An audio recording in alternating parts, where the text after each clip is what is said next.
Si vous êtes resté sur le principe que Snowflake c'était une base de données en SaaS, vous avez sûrement loupé quelques épisodes. Et aujourd'hui, qui permet de distribuer des apps, de monétiser, donc de gagner, faire du business avec des apps qui intègrent de l'IA, du LLM, et de permettre à un client d'avoir son data lake du format iceberg et que avec Snowflake, tu vas pouvoir avoir quasiment le même niveau de performance pour processer tes données dans Snowflake.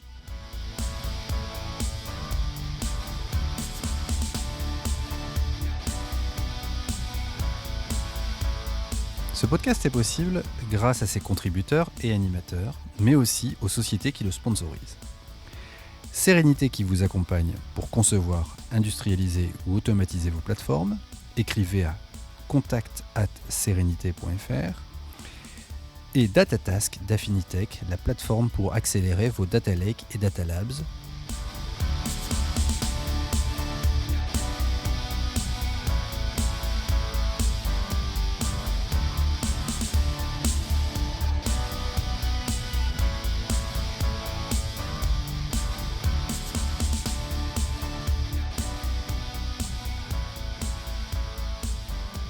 Bonjour à toutes, bonjour à tous, bienvenue dans un nouvel épisode du Big Data Hebdo. Le Big Data Hebdo, c'est le podcast francophone de la data et de l'IA.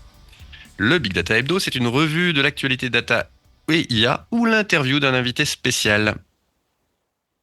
Je suis Vincent Huchling, je suis le cofondateur de ce podcast et mon métier, c'est d'accompagner mes clients pour imaginer, concevoir et implémenter les plateformes et outils data et IA qui changeront leur business. N'hésitez pas à me solliciter. Alors c'est un épisode un peu spécial puisque c'est le 200e épisode de ce podcast. On a le plaisir d'avoir enregistré déjà de plus de 200 épisodes puisqu'on a commencé à l'épisode 0. Mais c'est effectivement le numéro 200 et un numéro 200 qui, pour le coup, on s'était dit est-ce qu'on fait un épisode spécial ou est-ce qu'on laisse le cours de l'actualité nous guider, et finalement on a pris la deuxième option puisque on a l'immense plaisir d'accueillir Ilyes de chez Snowflake qui était déjà venu l'an dernier, à peu près à la même époque. Et oui, puisque comme pour notre ami Quentin de Databricks qu'on a reçu dans le dernier épisode, c'est effectivement l'épisode des summits. Et les deux sociétés ayant la bonne idée de faire leur summit, pas à la même date, mais à quelques jours près. Et donc, on a le grand plaisir d'avoir un grand update de nouveautés sur ce sujet, sur ces sujets, à ce moment. Salut Ilyes, comment vas-tu ? Salut Vincent, salut Paul, ça va super bien. Et vous, la forme? Ouais, très bien. Et effectivement, autour du micro, nous avons aussi Paul. Salut Paul, comment vas-tu ?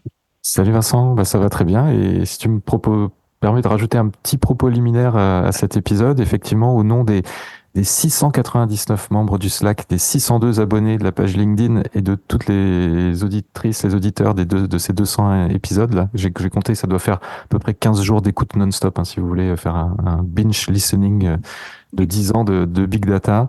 Au nom d'Alexander, de Jérôme avec un X entre le J et le E, de Nicolas et de moi-même, on t'adresse, Vincent, 200 merci pour vraiment ton implication dans cette communauté francophone de la Big Data. Et on fêtera certainement cela en septembre. On peut l'annoncer, je pense que ça a été publié. C'est officiel, ouais, c'est tout à officiel, fait. Mardi 17 septembre à Nantes. Lors du salon Data IA de Nantes, nous enregistrerons un épisode exceptionnel live du Big Data Hebdo. Donc venez nous rejoindre. On aura certainement le temps en plus de... C'est la dernière session de la journée, donc on aura peut-être le temps derrière de boire un petit verre entre nous pour fêter tout ça. Et puis, je pense que cet épisode, on essaiera de le sortir juste avant, mais on a, pour ceux qui sont à Paris et qui viennent à un événement la semaine prochaine, on aura peut-être l'occasion aussi de se croiser. Mais ça risque d'être un petit peu court entre l'écoute de cet épisode et le moment de l'événement, qui de toute façon, je crois, est déjà sold out depuis bien longtemps, cet événement dans le monde Microsoft. En tout cas, bravo messieurs et bravo pour cette super initiative et pourvu que ça dure. Ouais, ça va durer. Première Comme ça, inquiétude levée. on est fixé. Moi, j'ai bien l'intention de continuer un petit bout de temps. Ça fait partie de mon quotidien maintenant et ça fait partie des choses que j'ai priorisées et qui me font toujours un immense plaisir à chaque fois, aussi bien quand je peux enregistrer, quand je peux rencontrer des gens avec qui on discute, on a des super discussions. Et puis, comme je le dis toujours, c'est un peu comme quand on écrit des formations. Le fait de s'organiser pour parler de choses qu'on apprécie permet de rentrer un peu plus profondément dans le sujet. Et pour moi, c'est un vrai apport au quotidien dans mon métier que d'avoir ce podcast en termes de développement de mes connaissances. Donc, il n'y a pas de raison que je m'arrête en si bon chemin. Et on a plein de nouveautés, vous verrez. Je pense que la centaine d'épisodes qui viennent vont vous apporter un certain nombre de nouveautés que vous verrez, je pense, à la rentrée de cette année avec des formats un peu différents, avec des choses qui vont être un peu plus interactives, avec une capacité aussi à peut-être se replonger un peu plus dans les 200 épisodes qui viennent de s'écouler. C'est-à-dire que les facilités qu'on a aujourd'hui à extraire de la valeur de texte, de l'audio qui peut être transformé en texte et en extraire de la valeur et pouvoir permettre d'aller creuser dedans plus facilement, va peut-être nous amener quelques petites perspectives en termes d'outils. J'en ai déjà dit suffisamment assez pour ceux qui nous écoutent et qui ont un niveau de connaissance sur ce qu'on peut faire avec la technologie aujourd'hui, peuvent s'imaginer les petites features que vous aurez à disposition pour pour votre futur usage de la communauté Big Data Hebdo. Donc merci surtout à tous ceux qui sont venus parler pendant ces 200 épisodes, parce que sans eux, il y aurait pas de contenu. Donc merci à mes co-animateurs qui sont toujours présents sur ce podcast. Merci à tous nos auditeurs. Merci effectivement aux membres de notre Slack qui se reconnaîtront tous individuellement, même si c'est la communauté qui fait la force là-dessus. Et moi, j'ai vraiment beaucoup de plaisir à animer cette communauté. Allez, Paul, est-ce que tu veux dire 2 mots sur ce que tu fais au quotidien pour ceux qui, au bout de 200 épisodes, ne te connaîtraient pas encore suffisamment, puissent savoir ce que tu fais, ce qui t'anime? Alors, je suis toujours dans l'écosystème Microsoft et là, c'est la période estivale. Là, on relit les mémoires de stage des alternants et je suis assez impressionné parce que en fait, c'est le virage de l'IA générative et les mémoires sont co-rédigées par des LLM et en fait très bonne surprise, hein, ça donne des documents de super bonne qualité. Donc je pense qu'on a c'est loin d'être juste de la génération copier-coller. C'est pas de la bouillie. C'est pas de la bouillie. C'est pas de la bouillie de syllabes comme on pouvait s'imaginer à un moment donné. Et c'est vraiment une collaboration entre des humains et des modèles. Et bravo parce que effectivement, je suis agréablement surpris par cette vague de rapports de stage là, qui arrivent et qui sont de très bonne qualité. On n'est pas loin du vieil adage qui disait il n'y a pas de mauvais travailleurs, il y a que des mauvais managers. Et finalement, il n'y a peut-être pas de mauvaise IA générative, il y a que des mauvais utilisateurs de l'IA générative. C'est peut-être ça l'idée qu'il faut voir derrière ça. C'est que finalement, si on fait pas l'effort d'y mettre un peu du sien pour en parler, pour travailler avec, peut-être qu'on n'arrivera à rien. Et autour de notre invité. Salut Ilyes, donc merci d'être là avec nous. Tu étais venu il y a 1 an presque pour l'épisode 167 pour nous présenter le Snowflake Data Cloud. C'était le premier épisode qu'on faisait in fine vraiment sur Snowflake. Donc évidemment vous avez comme toutes les entreprises de votre calibre une frénésie de nouveautés et une capacité à générer et à animer l'actualité de manière complètement folle. Donc, il y a énormément de choses qui ont changé depuis cet épisode 167 d'il y a 1 an. Même si vous voulez une présentation plus détaillée du Snowflake Data Cloud, il faudra peut-être aller réécouter cet épisode. Mais est-ce que tu peux en quelques mots nous dire ce qu'est Snowflake? Alors, c'était assez marrant parce que cette semaine, j'étais à un meet-up et l'auditeur se reconnaîtra, qui a dit si vous êtes resté sur le principe que Snowflake c'était une base de données en SaaS, vous avez sûrement loupé quelques épisodes de la grande aventure Snowflake. Donc il y a effectivement, je pense pour pas mal de gens, une nécessité de dire que Snowflake n'est pas seulement qu'une base de données SQL. Effectivement, ça c'est, on va dire, un point de vue qui peut être très très obsolète aujourd'hui. Donc on va essayer d'expliquer tout ça et de corriger tout ça si cette idée traîne encore dans les barrages. Donc je me présenterai rapidement. Donc moi je suis Ilyes Feali, je suis architecte avant-vente et expert AI côté partenaire. Donc je travaille avec tous les partenaires Asai, donc les intégrateurs en France, donc les gros, les petits. Etc. Donc, je vais vous parler un petit peu de Snowflake très rapidement. Donc, effectivement, Snowflake, c'est une plateforme SaaS et pas une base de données SaaS. Donc, c'est une big plateforme. On nous appelle aussi Snowflake Data Cloud parce qu'il y a une notion très importante autour de cet écosystème Data Cloud dont on va parler un tout petit peu. Mais sur le principe, donc, on est une plateforme SaaS qui se déploie dans le cloud public, donc les trois big providers publics, hein, donc AWS, Azure, GCP. On est agnostique dans le sens où peu importe où Snowflake se déploie et peu importe quelle région où Snowflake se déploie, on va pouvoir avoir le même niveau de service, les mêmes capacités en termes de fonctionnalités, des performances, etc. Et surtout de fonctionnalités qui sont en production, évidemment. Quelques points qui caractérisent un petit peu le produit. Je dis le produit parce que c'est un seul produit. C'est très important aussi à comprendre. Le premier point, c'est la partie SaaS, hein, donc ça on en a parlé, ce qui veut dire qu'on n'a pas de configuration, de setup, de tuning, de choses comme ça à faire sur la plateforme Snowflake. Tout est prêt, donc on crée un compte Snowflake, la plateforme entre guillemets elle est déjà déployée, donc on commence déjà à implémenter une use case. Le deuxième point, c'est sur la scalabilité, donc c'est le deuxième S qui caractérise Snowflake sur les 4 S, hein, on va dire. Donc SaaS, ensuite scalabilité. Scalabilité dans le sens, on a un seul moteur de calcul qui est complètement décorrélé de la data, donc c'est séparé. La data, le stockage et le compute est séparé. On a un seul moteur qui permet d'implémenter des use cases en plusieurs langages. Donc en partant du SQL et jusqu'à utiliser du Python, du Scala, du Java, etc.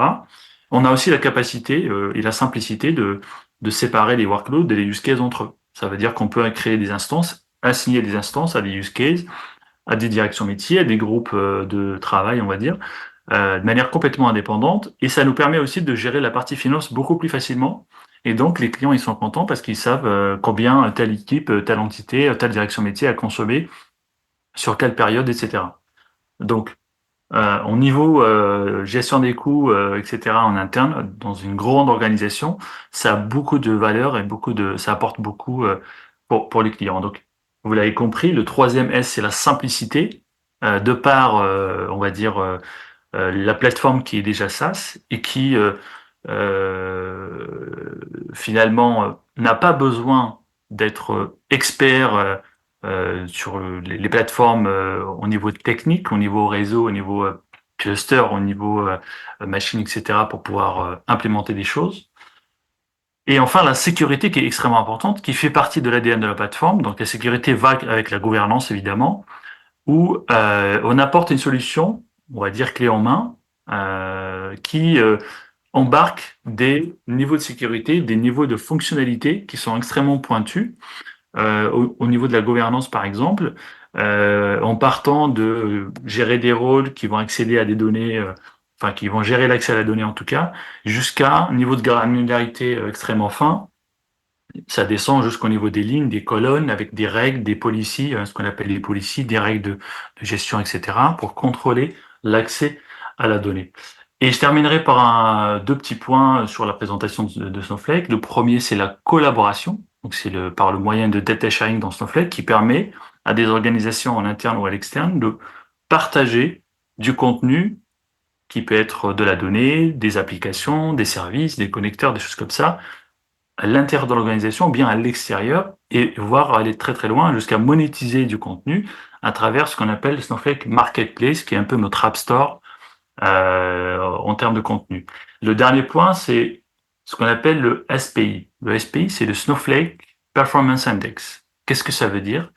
C'est un indicateur très important pour les clients qui indique le niveau de performance, le gain plutôt en performance des clients aujourd'hui.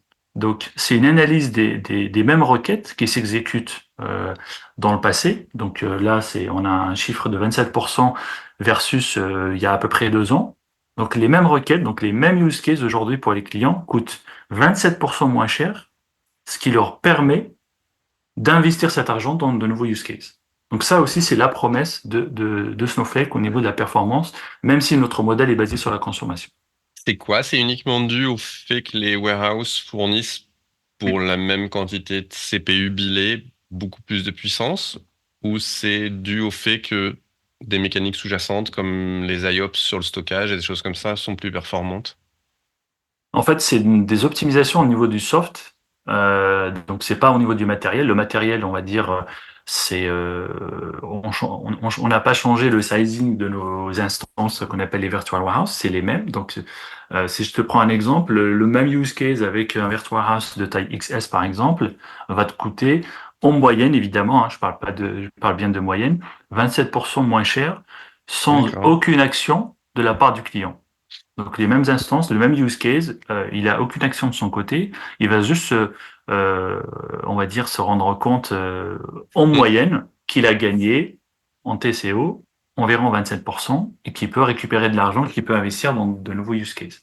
Typiquement, un client qui avait une politique de scaling où les choses auto-scalées vont moins auto-scaler au fur et à mesure du temps qui arrive, puisque la performance intrinsèque est plus importante. Ouais, Potentiellement, oui. ok. Excellent. Non, c'est bien comme indicateur. Tu vois, pour autant, j'ai passé un peu de temps dans l'univers Snowflake et j'avais jamais fait attention à cet indicateur. Tu parlais tout à l'heure de marketplace, qui est un sujet important, Mhm. puisque effectivement, aujourd'hui, les gens se disent comment est-ce que je suis capable de partager mes données? Et de Mhm. mémoire, le fait de référencer des datasets dans la marketplace, de faire des choses comme ça, c'était quelque chose qui existant. Mais maintenant, en plus, je crois que les gens peuvent même publier dans la marketplace des applications. C'est-à-dire, Tout à typiquement, fait. s'ils ont fait un dashboard Streamlit pour pouvoir utiliser leurs données, c'est ça qu'ils peuvent vendre à un tiers pour qu'ils puissent, au travers de cette marketplace. Exactement. Aujourd'hui, on parle de marketplace au sens global, pas uniquement autour des data products en termes de contenu, mais aussi d'apps qui sont derrière, représentent ce qu'on appelle chez nous les native apps. Les native apps, c'est ces fameuses applications qui embarquent, par exemple, du Streamlit ou autre chose. Donc, ça va être de la logique packagée qui peut intégrer des algorithmes, qui peut intégrer du LLM, qui peut intégrer n'importe quelle logique fonctionnelle packagée sous forme d'application. Il peut avoir des interfaces UI ou pas. L'important, c'est la logique à l'intérieur qui est packagée. On peut avoir de l'interface avec du Streamlit, parce que Streamlit, on l'a intégré, on l'a racheté Streamlit, on l'a intégré, donc on peut construire des data apps interactives très facilement et très rapidement. Mais il y a aussi autre chose, ça va être tout ce qui est tech partenaire. Ça veut dire que aujourd'hui, on est en train de construire avec des partenaires technologiques des native apps, donc des apps, comme si vous allez sur votre App Store, vous allez télécharger une application qui va s'appeler DBT, une application qui va s'appeler Landing AI, etc., etc. Par exemple, une application Relation AI. Donc tout ça, c'est des partenaires technologiques, hein. Si je prends l'exemple de Landing AI, que je pense que voilà, tout le monde connaît, hein, l'un des gros spécialistes de l'AI sur le marché. Donc, on a un partenariat avec eux.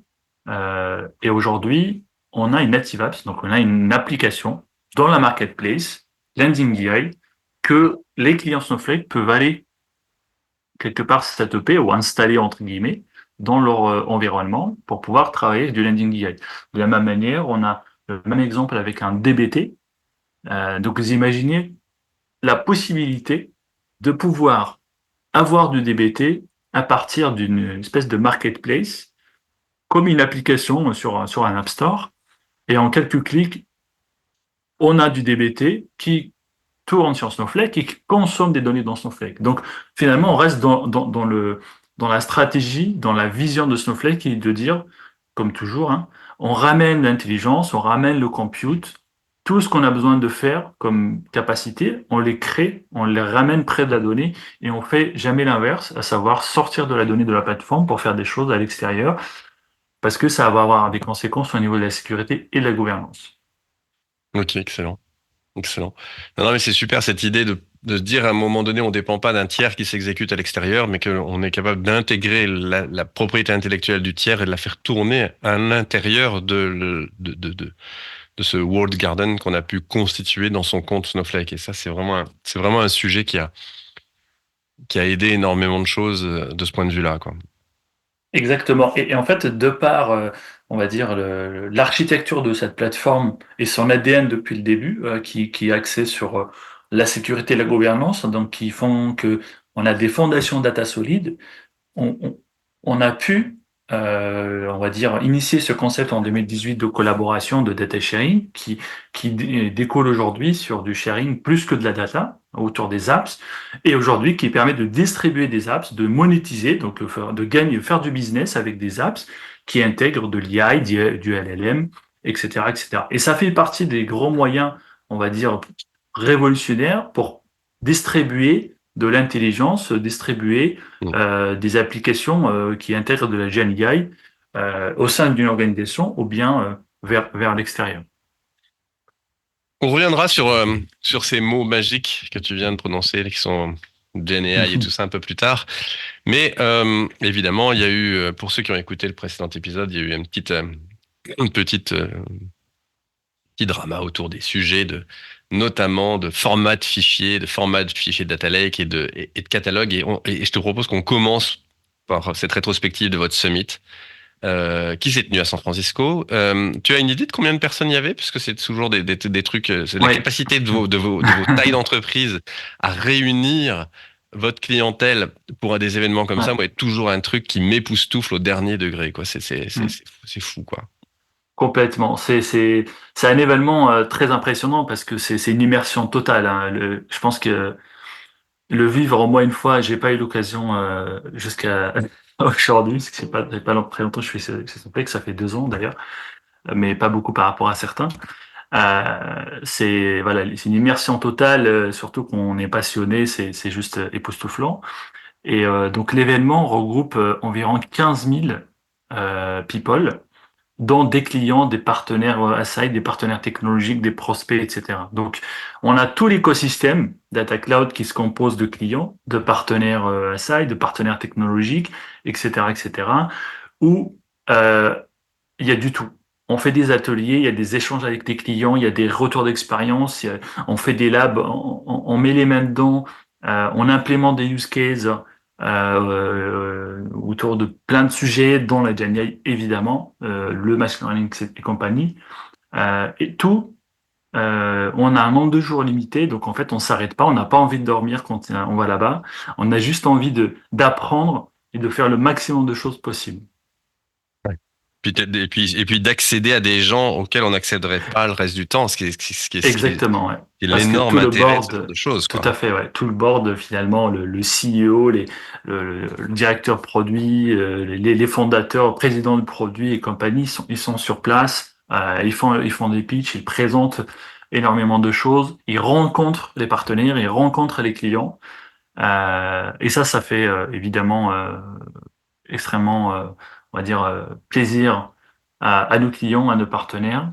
Et puis ça permet de déclencher des discussions un peu plus deep sur les besoins spécifiques qui peuvent être liés à nos clients et sur le futur aussi, la vision aussi de la boîte de Snowflake. Vous aviez déjà l'an dernier pris une option très forte sur le fait de dire notre format de fichier data lake, nous on fait le pari de iceberg, puisque il y a plusieurs formats qui se dessinent sur le marché, et vous aviez pris le fait de dire ok, nous pour le data lake, pour la donnée stockée à l'extérieur du stockage Snowflake, rappelons-le, Snowflake ne stocke pas les données sur des disques classiques de serveurs de database comme le ferait un Oracle ou un Microsoft SQL Server ou des bases de données plus classiques type MySQL ou Postgre, mais stocke ces données dans déjà du stockage banalisé type Amazon S3 ou l'équivalent chez les deux autres cloud providers. Mais là, vous aviez déjà commencé à dire, on va pouvoir créer des ensembles de données au format iceberg qui soit dans un stockage qui n'est pas managé par Snowflake. Et là, vous êtes allé encore dans cette direction un petit peu plus loin. Je te propose qu'on commence par parler de ça et surtout qu'on parle un petit peu de qu'est-ce que ça apporte comme valeur, qu'est-ce que ça a comme implication, est-ce qu'il y a une implication en termes de performance ou pas d'ailleurs. Je te propose qu'on détaille un petit peu ça, si tu veux bien. Avec plaisir. Alors, Le choix d'iceberg est venu pour plein de raisons qui sont pour moi très pertinentes de par ce que le marché nous dit, hein, parce que c'est le marché un peu qui décide en réalité. Donc, il y a aujourd'hui, et depuis plusieurs années d'ailleurs, hein, il y a une communauté de big companies, on va dire, qui travaillent sur ce type de format, et pour certains, qui contribuent également dans la communauté. Donc, on va trouver des grands acteurs hein, du style Apple, LinkedIn, Adobe, Netflix. Netflix, exactement, qui travaillent, et pour certains qui contribuent à l'évolution et release de ce format qui est complètement open source. Et donc, le choix, finalement, s'est orienté, de par déjà ce constat-là, pour se dire, très bien, donc on a des grands acteurs déjà qui sont présents, on va investir sur ce format-là iceberg, et on va faire en sorte que les clients qui ont des interrogations autour de est-ce que je peux avoir mon data lake chez moi et compagnie, ou mon lakehouse, etc. chez moi? Est-ce que je peux avoir un contrôle à 100% sur ce format? Est-ce que je peux avoir un format source, etc. Donc ça répond à cette question-là. Donc aujourd'hui, concrètement, qu'est-ce qu'on peut faire? Qu'est-ce qui est possible et qu'est-ce que ça implique? Qu'est-ce que ça apporte comme valeur?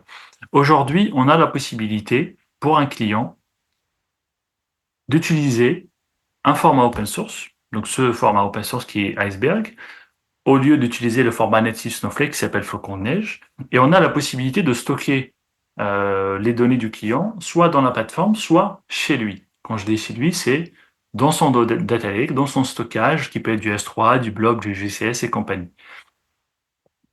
Et ce qui est très important à mettre en avant, c'est que à travers donc le catalogue qu'on a créé, donc sur lequel on a travaillé, donc je vais en parler juste après, on va pouvoir atteindre des niveaux de performance qui sont dans la moyenne plus ou moins équivalentes au fait d'avoir les données dans Snow et d'utiliser le format natif. Donc ça, c'est vraiment impressionnant d'arriver à ce résultat-là et de permettre à un client d'avoir son data lake du format iceberg et que avec Snowflake, tu vas pouvoir avoir quasiment les mêmes niveaux de performance pour processer tes données dans Snowflake versus avoir les données dans Snow avec le format natif. Donc ça, c'est une des premières valeurs et un des points très importants et avantageux pour le client. Le deuxième point, c'est sa possibilité d'avoir son data lake chez lui. Et puis, De on reste traiter sur ces données avec autre chose en plus. C'est-à-dire qu'à un moment donné, ces données qui sont en iceberg, à un moment donné, si j'ai envie, petit moment de folie, de faire un job Spark pour les processer parce que je dois faire des traitements dessus qui sont largement massifs et que je veux pas les faire en SQL depuis avec le moteur de Snowflake, ben je pourrais les traiter, je pourrais faire un traitement à côté pour régénérer de la donnée. Et deuxième chose, le gros avantage que je vois, c'est moi j'ai eu par le passé à gérer une organisation dans laquelle il y avait un data lake qui était en S3 avec des fichiers qui étaient pour certains du CSV, pour certains du parquet dedans. Et on insérait ça dans une database de staging à l'intérieur, avec du Snowpipe par exemple, dans Snowflake. Et ensuite seulement, on processait ça avec le moteur Snowflake. Là, tu te dis, bah, finalement, la phase d'ingestion, tu n'as pas à la faire, puisque ta donnée, elle est en iceberg dans ton stockage S3.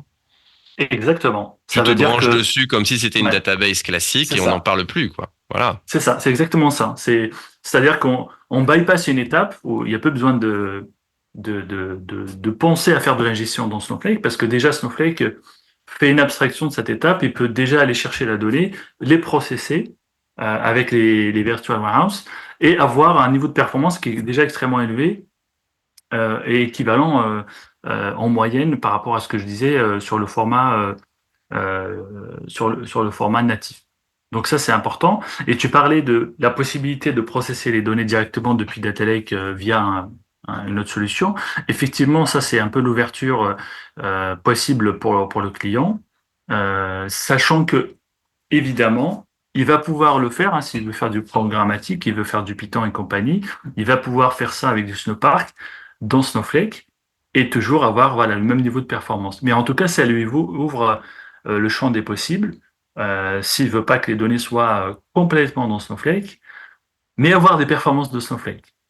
Donc c'est le double avantage qui va être voilà, très important. Et puis, on va avoir un format unifié aussi. Donc ça, c'est important. Donc, on va pas customiser des solutions qui vont venir taper sur le data lake parce qu'il y a plusieurs formats. Là, on met tout en iceberg, c'est unifié, avec un catalogue. Et d'ailleurs, on va en parler juste après. Ouais, tout à fait. Et juste pour terminer ce sujet-là, j'imagine qu'il y a quand même encore quelques features du type, allez, je vais dire les dynamic tables, qu'il va y avoir les choses sur lesquelles il y a des triggers pour faire de la réaction à des inserts de données ou des choses comme ça, sur lesquelles sont pas toutes ces features sont pas disponibles sur les deux formats et qu'il y a encore des choses qu'on peut faire qu'uniquement qu'avec le format Snowflake natif, j'imagine. Alors, il y a deux cas de figure. Il y a le cas de figure où c'est Snowflake qui gère le catalogue. Il y a le cas de figure où c'est le client qui gère son catalogue. D'accord. Dans le cas où c'est Snowflake qui gère le catalogue, donc avec le catalogue Snowflake qui Classique. supporte, qui gère, Ouais. voilà, qui gère, qui supporte ce format-là, on va pouvoir avoir les mêmes capacités et les mêmes fonctionnalités disponibles et applicables aux données qui sont en format iceberg au travers des tables qu'on appelle chez nous iceberg tout simplement, qui vont pointer vers ce stockage côté client qui est chez lui et pas forcément dans la plateforme Snowflake. Donc, par exemple, on va pouvoir faire du cloning, des choses comme ça, du time travel, du data sharing et compagnie. Donc, ça, c'est la target, c'est d'avoir toutes les fonctionnalités à partir du moment que c'est Snowflake qui gère le catalogue. Et donc, on va pouvoir aussi faire lecture-écriture. Ça aussi, c'est très important, même si les données sont à l'extérieur de la plateforme. Excellent. L'autre cas, c'est le client qui gère son catalogue. Là, évidemment, Ouais. on Vous ne fait pas n'avez pas le même d'écriture, c'est suivi pas des updates qu'il peut y avoir exactement. On n'a pas un contrôle sur les updates. Tout à fait. Exactement. Ok, super. On a prononcé le nom catalogue une demi-douzaine de fois dans les quelques minutes qui viennent de s'écouler. C'est une transition toute donnée puisque c'était l'un des autres sujets. Vous Ouais, avez annoncé que votre catalogue, l'open sourciez, pardon. Et ce catalogue, c'est Polaris. Et donc, ça a été c'est ça. un gros sujet prégnant, un gros sujet de préoccupation de beaucoup de monde dans cette conférence. Est-ce que tu peux nous en dire un peu plus? Alors, tout à fait. Donc, Polaris, donc c'est le nom qu'on a donné au catalogue Snowflake qui effectivement supporte nativement le format open source. Et donc l'objectif, c'est que on part d'un format open source, c'est de faire en sorte que ce catalogue voilà qu'on a monté puisse l'être aussi, et que il y a plus d'interrogations sur l'aspect lock-in finalement de la part des clients et compagnie sur le format, mais aussi sur le catalogue. Donc si un client souhaite faire joujou avec le catalogue Polaris open source et gérer lui-même à la place de Snowflake toutes les mises à jour, tout ce qui se passe au niveau de sa donnée, libre à lui de le faire, c'est possible. Et voilà, n'importe quelle organisation peut le faire. Après, il faut voir plusieurs choses. Hein. Il faut voir la valeur, la productivité, le time to market, etc. pour voir si c'est pertinent pour le client, s'il a les moyens justement de faire ça, ou est-ce qu'il se dit, je préfère que Snowflake gère le catalogue, j'ai les niveaux de performance que je cherche, j'ai mon data lake chez moi, et surtout, j'ai les fonctionnalités natives de Snowflake qui vont pouvoir s'appliquer aussi au travers de ce catalogue géré par Snowflake, mais sur mon data lake qui est chez moi. Ouais, donc ça veut dire que là, on pourrait avoir le catalogue qui tourne chez soi et qui manage à la fois nos propres données, c'est-à-dire qu'on intègre des sources de données qui nous sont propres, qui ne sont Exactement. absolument pas Mm. visibles de Snowflake, et de brancher dessus aussi ce qui aujourd'hui est visible dans Snowsight, qui est votre console d'administration, de pouvoir voir ça à l'intérieur de ce catalogue. Et ça voudrait dire que Snowsight est capable de se connecter à ce catalogue pour voir pour juste, si tu enrichis avec des métadonnées dans ce catalogue, Snowsight va pouvoir voir ces enrichissements que tu as fait ou ces deux chemins qui restent séparés. Alors, en lecture, tu vas pouvoir le faire. Pour avoir de la visibilité, donc en lecture, on va pouvoir voir ce qu'il y a dans la donnée. Donc c'est un petit peu comme l'approche traditionnelle qu'on avait à l'époque avec ce qu'on appelle les external tables. Donc en Ouais. lecture, voilà, il y a pas vraiment de problème. Mais par contre, on peut pas faire de l'écriture et surtout, on va dire, on n'a pas les features natives. Ça aussi, c'est dommage. On passe à côté de features natives qui sont extrêmement Hmm. simples et donnent un niveau de productivité important pour les équipes data, euh, pour voilà, dérouler des choses, des use cases, etc., de manière extrêmement rapide. Et tout à l'heure, tu parlais, quand on a commencé cet échange, tu parlais de l'aspect marketplace. Et évidemment, ces aspects de catalogue sont cruciaux à partir du moment où on veut commencer à publier, à gouverner des assets pour les rendre publics, pour pouvoir les rendre disponibles ou pouvoir les rendre semi-publics, partagés avec d'autres. C'est au travers de ces éléments de catalogue justement que va se faire la capacité à rendre disponible, à pouvoir gérer, à pouvoir taguer pour faire de la gouvernance, pour faire tout ce genre de choses-là, pour pouvoir rendre les assets disponibles et pouvoir les partager au travers de la marketplace. C'est bien ça, hein? Tout à fait, tout à fait. C'est exactement ça. Notre ami Paul qui ronge un petit peu son frein puisqu'on n'a pas prononcé le mot Microsoft en dehors de dire que Snowflake était disponible sur Microsoft Azure comme sur les deux autres cloud providers, va pouvoir maintenant un petit peu rentrer dans la danse puisque bien évidemment, entre l'an dernier et maintenant, il y a eu une grosse nouveauté qui est apparue dans le paysage, dans le grand paysage du cloud. C'est que Microsoft a fait des avancées quand même assez importantes avec l'arrivée de Fabric. Et donc, pour vous, ça a évidemment un impact puisque ça fait, entre guillemets, un provider, notamment de capacité de stockage avec son format unifié. Et comment est-ce que vous êtes, entre guillemets, pas à coquiner, mais comment est-ce que vous avez réussi, vous, à gérer cette cohabitation potentielle avec des environnements un petit peu différents que sont ceux de Fabric par rapport à ce qu'il y avait auparavant où vous utilisiez finalement dans Azure une ressource assez brute qui était celle du storage classique. Donc, qu'est-ce que ça a pu changer pour vous, justement, cette arrivée de Fabric?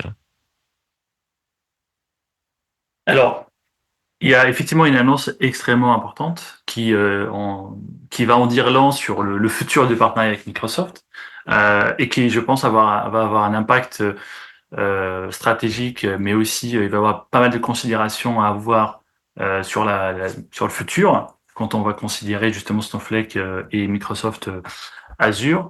Euh, Avec toutes les décisions, avec toute la démarche qu'on a eue autour du format iceberg, avec le nouveau catalogue, etc., en fait, on a signé un partenariat avec Microsoft qui permet d'avoir une espèce d'interopérabilité avec Azure, plus précisément Fabric. Concrètement, qu'est-ce que ça implique? Ça implique que côté Azure, on va pouvoir avoir un chemin bidirectionnel entre Snowflake et Microsoft Azure Fabric pour pouvoir exploiter les données dans les deux sens.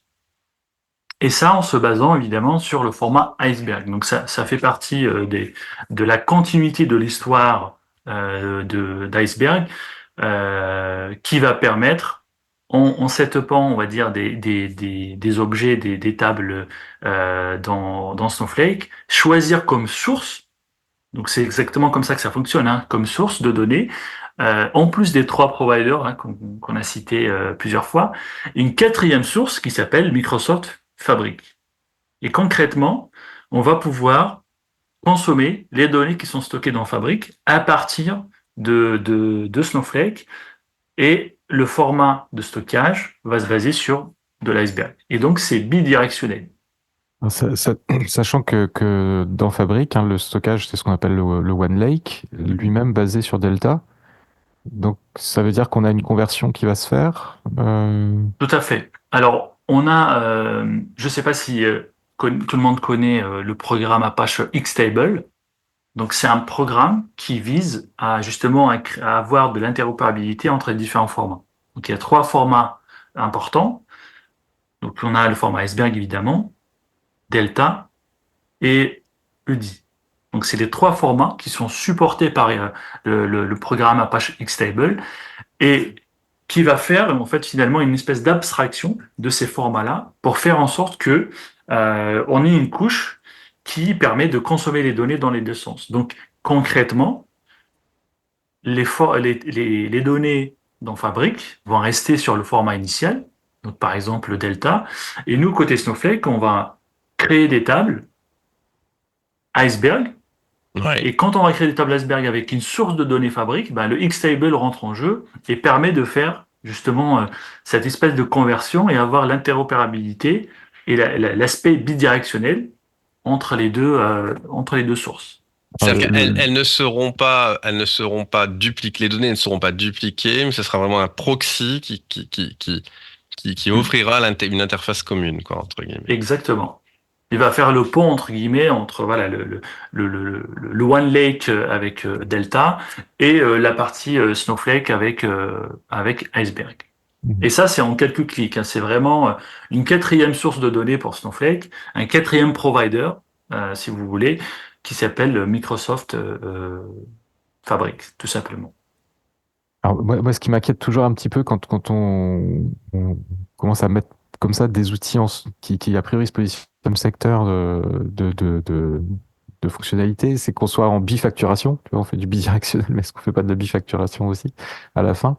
Mais a priori, si je comprends bien, non, puisqu'on a, enfin, le stockage, bon, ok, et puis on sait que c'est pas ce qui coûte le plus, mais après le compute qui va se faire soit avec des capacity units côté fabrique ou avec le mode de facturation Snowflake nous garantit que finalement, c'est là où le calcul se fait que se déclenche le gros de la facturation et on est tranquille. C'est ça, Je tout pense à que fait. si tu restes dans la même région, ça se passe bien. En Si termes de par transfert, contre, déjà, ça se passe bien. Tout voilà, à fait, oui. si par contre tu fais de l'interrégion, là, ça peut commencer à être un petit peu douloureux. Au même titre que ce que l'on disait tout à l'heure, le fait entre utiliser le stockage natif Snowflake qui reste managé à Ouais, l'intérieur du compte Snowflake, le coût est assez indolore, sauf à déjà faire du multi-région avec Snowflake, ce qui fait partie des choses qui sont possibles, puisque vous êtes présent sur plein de plaques géographiques. mhm. Chez plein de... N'oublions pas que chez Snowflake, c'est l'un des seuls providers de data cloud chez qui vous pouvez être à cheval sur 2 cloud providers différents. On oublie souvent de le rappeler, la réplication de données entre 2 cloud providers est possible chez Snowflake. Tout à fait. C'est peut-être, on est les seuls peut-être à pouvoir simplifier Cet aspect des choses, ouais. exactement cet aspect, de pouvoir basculer d'un provider à un autre ou d'une région à une autre en quelques temps. Mais donc, effectivement, pour refaire la connexion avec ce qu'on vient de dire juste avant, c'est que le coût d'une iceberg table est qu'effectivement, il faut gérer le coût de stockage chez le cloud provider qui hoste l'iceberg table. Paul, tu le disais, c'est pas la grosse partie du coût, mais tu as éventuellement le coût de transfert de Oui. de ce stockage vers Snowflake qui peut être parfois peut-être un inducteur de coût qu'il faudra pas oublier de prendre en compte, quoi. Tout à fait. Ça, c'est un peu ça fait partie, si je peux dire, des aléas du cloud, hein. Quand on part d'une région X à une région Y, c'est inévitable, c'est propre on va dire, au mécanisme du cloud, de comment ça fonctionne. Et c'est, entre guillemets, indépendant de la plateforme Snowflake. Donc, ce qui veut dire que si on choisit d'avoir 2 régions complètement distinctes, effectivement, il va y avoir des coûts de transfert, mais qui sont liés finalement à la partie provider et qui sont facturés auprès du provider finalement. Donc nous, on prend pas de marge, on gagne pas de l'argent sur voilà transfert de, de, de la donnée. Mais pour revenir au point de Paul de tout à l'heure, effectivement, on a une simplicité parce qu'on a cette abstraction avec Xtable, donc le programme Apache Xtable, et en termes de compute, on arrive avec Snowflake, on fait du compute avec Snowflake, on est facturé côté Snowflake, et inversement, on arrive côté Fabric, on compute avec Fabric, et on est facturé côté Fabric. Donc on aura les deux options, et la consommation, voilà, elle sera distincte en fonction d'où on fait le processing de la donnée. Et alors, si tu creuses un peu plus maintenant du côté des usages finalement qui seraient intéressants quand on crée cette cette utilisation des deux outils, moi je me dis peut-être que effectivement la facilité qu'on a dans un Power BI d'aller faire de la représentation Ouais, visuelle, du dashboarding, ça peut être une couche intéressante à rajouter sur le calcul Tout à fait fait. côté Snowflake. Mm. Est-ce que dans l'autre sens, j'ai peut-être une piste aussi parce que je pense qu'on va aborder, alors peut-être pas tout de suite, mais le sujet IA générative. Est-ce que ce serait un scénario? Est-ce que tu en vois d'autres qui justifieraient cette idée d'aller brancher un Snowflake sur le One Lake de Fabric? Alors, effectivement, Power BI, c'est un des use cases, donc c'est de la BI classique, hein, donc c'est un des use cases peut-être les plus importants, parce que du coup, on a une avancée extrêmement importante hein, sur peut-être les 2-3 dernières années, sur les performances qu'on peut avoir à partir de Power BI à Snowflake, quand on fait des reporting. Mais via ces annonces-là, on va pouvoir atteindre un autre niveau de performance et un autre niveau de simplicité, mais surtout, on va pouvoir aller étendre un peu les champs des possibles parce que on va pouvoir avoir voir des choses qui sont sur Azure, hein, sur Fabric, depuis Snowflake et inversement. Donc, euh, comme je le disais, hein, c'est un quatrième provider entre guillemets. Ça veut dire qu'on peut étendre le champ des possibles. On peut aller chercher de la donnée qui n'est pas forcément de manière classique sur les trois providers. Donc, tout use case qui implique des données qui sont ailleurs que le stockage classique de Snowflake sur les trois providers, on va pouvoir aller le chercher dans le OneLake à travers Fabric et consommer cette donnée et faire des croisements. Donc, on va Hmm. pouvoir réconcilier, entre guillemets, la donnée et avoir une seule source de vérité encore plus largement qu'on ce qu'on savait faire déjà dans le passé. Peut-être profiter de la simplicité. Alors, on sait que dans Fabric, il y a trois ou quatre façons d'ingérer de la donnée selon qu'on soit en no-code, Mm. low-code, Mm. full code. Et peut-être profiter de ça. Effectivement, après, on continue l'histoire côté Snowflake. Ouais, ok. Ce que je vois quand même à entendre tout ça, c'est que le plat de spaghetti risque d'être quand même sacrément fourni avec, on dit bien que tous les chemins mènent à Rome, mais là, foncièrement, entre la donnée brute et le dashboard Power BI, il risque d'avoir un paquet de chemins de possibles. Ça va être un régal pour les gens qui vendent des prestations de gouvernance de données et d'outillage Ouais. autour de la gouvernance de données. Là, vous avez ouvert la boîte de Pandore. Hein. Tant Ça va mieux être merveilleux. si on peut créer de l'emploi et faire plus de business et permettre plus de business aux gens, Je sais tant bien mieux. que messieurs, vous partagez tous les deux la maxime qui est tant que ça consomme de la conso, Azure ou Snowflake, tout va bien. Mais là, ça dépasse tout ce qu'on peut imaginer quand même votre affaire. Ouais. Complètement. Et puis pour dire les choses de manière transparente, hein, il va y avoir des use cases qui vont être plus à même et de manière plus pragmatique, qui seront intéressants à implémenter sur Snowflake. D'autres peut-être côté Azure, côté Fabric, avec les Power Apps, etc. Donc en fait il y a un sujet de complémentarité qui va se dessiner au-delà de ce qu'on a connu dans le passé avec des produits qui cherchent à prendre place, etc. Et puis ce bidirectionnel, il a d'énormes avantages. C'est qu'il y a évidemment des choses, même si avec les conteneurs apps, chez vous, maintenant, le, le- le- le- les possibles deviennent quasiment infinis, hein, puisqu'à partir du Ouais. moment où on est capable de prendre des workloads containerisés, de les hoster, tout va bien. Mais par exemple, on sait qu'aujourd'hui, il y a peut-être des choses dans Azure ML qui sont faisables, qui sont pas forcément super faciles chez vous. Vous avez des équipes qui peuvent être formées, qui viennent d'un monde Azure et qui savent faire des choses dans Azure, qui savent pas encore les faire chez vous. Donc, à un moment donné, cette bidirectionnalité des flux de données peut permettre d'accélérer plein de projets parce que pour amener la donnée là où il y a des compétences. On pense toujours outils, mais en fait, le sujet, Tout à c'est fait. dans une organisation, c'est là où sont les compétences. C'est-à-dire que tu donnes un outil 100 fois supérieur à un autre outil à quelqu'un, mais qui est déjà super performant sur l'outil en question. Le choix, il va peut-être être de pouvoir directement, dès demain matin, commencer à travailler sur l'outil où la personne maîtrise les choses. Ouais. Donc, lui amener la donnée sera peut-être un moindre effort de ce point de vue-là. Donc, c'est quand même, ouais, nice move. Et puis, ça renforce la position de Snowflake auprès de Microsoft. Je pense qu'aujourd'hui, Amazon est très largement, en termes d'implémentation Snowflake, est très largement supérieur aux deux autres. Je pense que Google est très très loin derrière d'ailleurs les deux autres. J'ai pour ma part pas entendu Ouais. parler de clients qui étaient des clients GCP et qui avaient déployé Snowflake. J'en ai pas. Alors, ça existe. On en a des clients. C'est comme les poissons volants, quoi.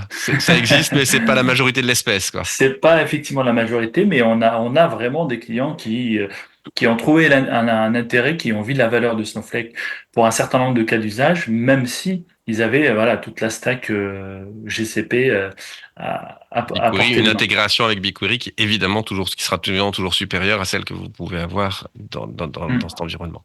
Ouais. Et évidemment, je pense que là où il y a des choses, c'est des gens qui avaient de la data dans du cloud storage GCP et qui voient l'opportunité de l'intégrer et de la partager avec des gens qui ne sont pas sur GCP plus facilement avec Snowflake. Moi, je suis un peu mensonger quand je dis j'ai jamais vu. Si on a un client qui est GCP et sur lequel on avait étudié la chose, notamment pour pouvoir faire du data sharing plus facilement que de pouvoir le faire en étant scotché à l'intérieur d'un monde GCP.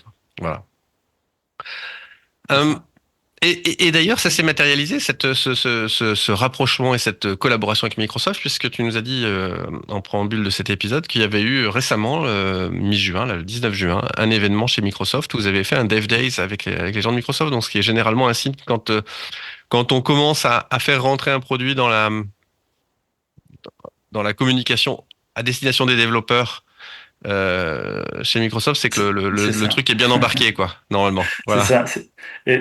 Exactement. Donc, effectivement, c'est un message assez important suite aux annonces. Donc, on a participé en tant que Snowflake au premier, on va dire, Microsoft Dev Day de l'histoire du partenariat, le 19 juin. Donc, c'était dans le locaux, qui sont très sympas au passage.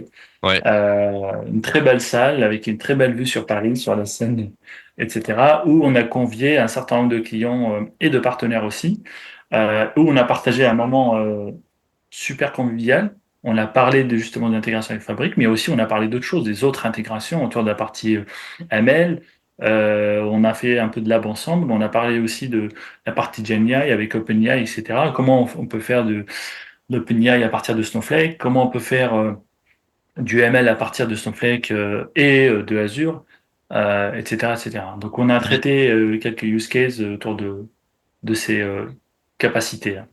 Ilyes, tu as un talent fou pour amener les transitions, puisque effectivement, c'est ce dont nous allons parler maintenant. Nous allons parler du deuxième gros volet, parce que là, on a parlé. Les gens nous disent toujours vous parlez que de GenAI, que de GenAI, que de GenAI. Non, là, depuis le début de cet épisode, nous n'avons parlé qu'exclusivement de plateforme et de data engineering et d'analytic engineering.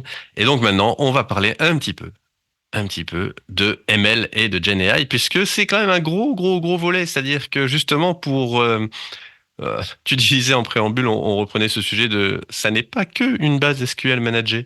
Snowflake, c'est beaucoup de choses. Maintenant, je te propose qu'effectivement, on parle de cette partie ML et GenAI et que l'on puisse regarder un petit peu dans le détail ce que vous avez annoncé. Je t'en prie. Comme vous avez pu l'entendre, la discussion est très passionnée et on a décidé de couper cet enregistrement en 2 morceaux. Donc, vous avez cette première partie que nous venons de diffuser, qui concerne la partie plus data engineering et analytics engineering de ce Snowflake Summit 2024. Et on se retrouve dans le prochain épisode pour parler avec Ilyes toujours de sujets plus orientés vers la partie ML, AI, GenAI.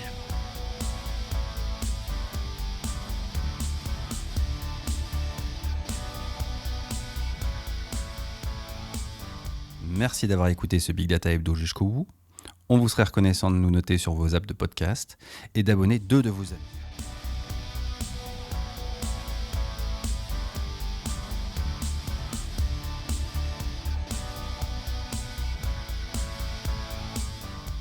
Un grand merci à Maxence Lecointe qui a composé et enregistré le générique de ce podcast. Retrouvez-le sur le Slack. À très vite.